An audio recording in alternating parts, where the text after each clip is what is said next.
Today, I'm going to tell you the story about a green sweater that my mom knit for me and how that relates to family mementos, those items that may be precious or not, that you inherit and that you want to keep in your home for future generations. The story starts like this. My brother, I have one brother that is 1 year older than me. And when he was, I think maybe in his early 20s, he went to live in Spain for a while. I'm from Ecuador in South America. So my mother decided that one way to stay connected to my brother and show him her love was to knit him sweaters. So she would go buy these magazines with beautiful sweater designs. She would go to the store to buy the yarn, and she would buy the best yarn available. And then she made this commitment that she was going to knit one sweater per month. And every 3 months, when she had accumulated 3 sweaters, she would spend top dollar and use DHL to ship these sweaters to my brother in Spain. And that was excellent. You know, he loved getting those sweaters. And this was one way in which my mother dealt with missing my brother who had moved abroad. And I thought, as an observer, I thought that was such a huge show of love for my brother. It was such a cool thing to do. But a year and a half into this, she had made 18 sweaters for my brother. And one day I asked her, "Are you ever going to do a sweater for me?" And she reluctantly said, "Okay, I'll make you a sweater." She went to the store and she went right to the sales basket, you know, where they had the remnants of yarn, and she bought some. And she took 3 months to knit me a sweater. The sweater was very loosely knit. And when it was done, when she delivered it to me, it was 3 inches short. And it was a little bit above my belly button. It was like she had made it for a child, and I was wearing the sweater of a child.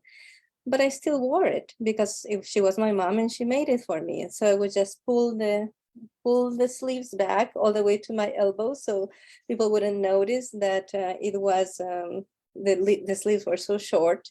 And I would layer it, and I would wear a long scarf, try and hide the fact that it was so short. And for at least a year, maybe 2 years, I wore that sweater every week and washed it every week. And didn't think anything of it, really. You know, like you're probably already making connections in your mind to how this represented my mother's relationship to my brother and her relationship to me. But at the time, I didn't see it. Until one day, my grandmother came to visit, and she came with this. See that? There you go. This is a blouse my grandmother made for me.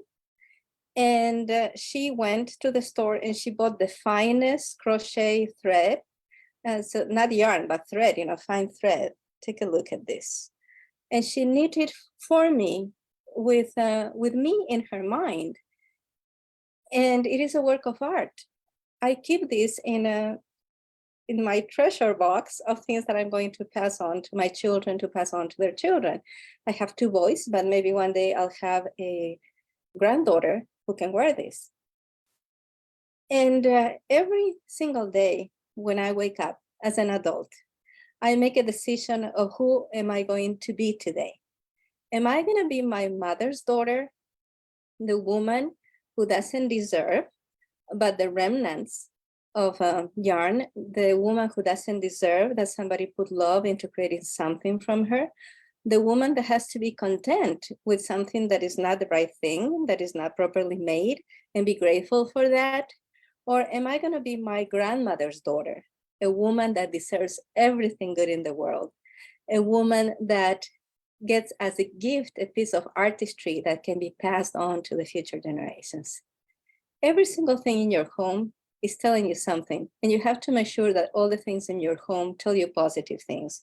When I look at this, I get the love of my grandmother. She made this. She put her energy into this, and this belongs to me. This is going to be passed on to my children and their children. And every single object in your home has a significance. Every single object in your home has a meaning.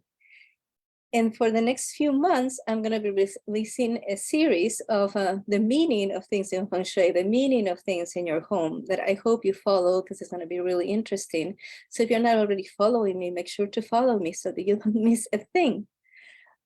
So here's the thing. Everything in your home is talking to you, and you need to make sure that every single thing has a nice thing to say. Because if you are not happy with the home, with the way the home looks or the way your home feels, you are not going to be happy yourself. And it's pretty straightforward. If I ask you, are you happy with the way your home looks? It's pretty straightforward for you to say yes or no, I'm happy or I'm not happy. That is simple.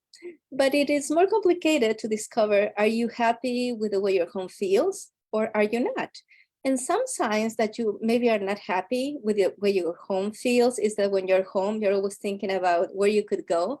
Like you don't want to stay home, like you're eating out too much because you just don't feel comfortable in your kitchen. You don't feel comfortable staying home. Maybe you feel lonely at home. Or maybe your home is a mess. Maybe there's chaos, maybe there's clutter. Or maybe your home just looks fantastic, but you have that one junk room, you know, that attic, that basement, that garage that just keeps accumulating clutter. Maybe your bedroom looks great, but your drawers in your dresser get stuck and there's too many things that are just junk in your closet, right? And so when you are happy with the way your home looks and feels, you're a happy person. And one of the things that I offer is a service called the Feng Shui Immersion Journey, where I take you step by step through a process that I developed that combines modern architecture with ancient Feng Shui, the art of space arrangement, so that you end up with a space that is beautiful, that shows your own taste, and in a way that your taste makes you happy and it also impresses others, because that's also important, right? You don't just want to impress yourself.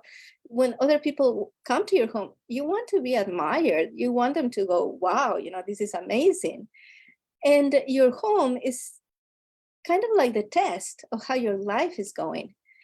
And the things that you keep in your home, even the things that were given to you by your ancestors, they have to say good things to you.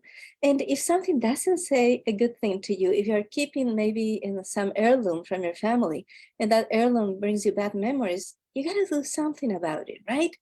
You can't just go on like that. You can't keep living a life that is not satisfactory to you. And every day, like I wake up every day to decide, who am I going to be? Am I going to be today my mother's daughter, or am I going to be my grandmother's daughter? The woman who doesn't deserve nice things, or the woman that deserves everything in the world? You are here today because somebody loved you. And every single morning when you wake up, you can connect to those people who loved you and how they thought the world of you and how they wanted everything good for you. And if you do that consciously every single day, your life is going to improve. And if on top of that, you invite me to take you through the Feng Shui immersion journey, at the other end of the journey, you're going to come up a better person, a happier person, and a person who is proud of their home. So if you're not yet following me, make sure you follow me. You can go to my bio, click on my link, and make sure that you sign up to receive our emails. And so you don't miss a thing, and so that you have that chance to live in that dream home that you have always deserved.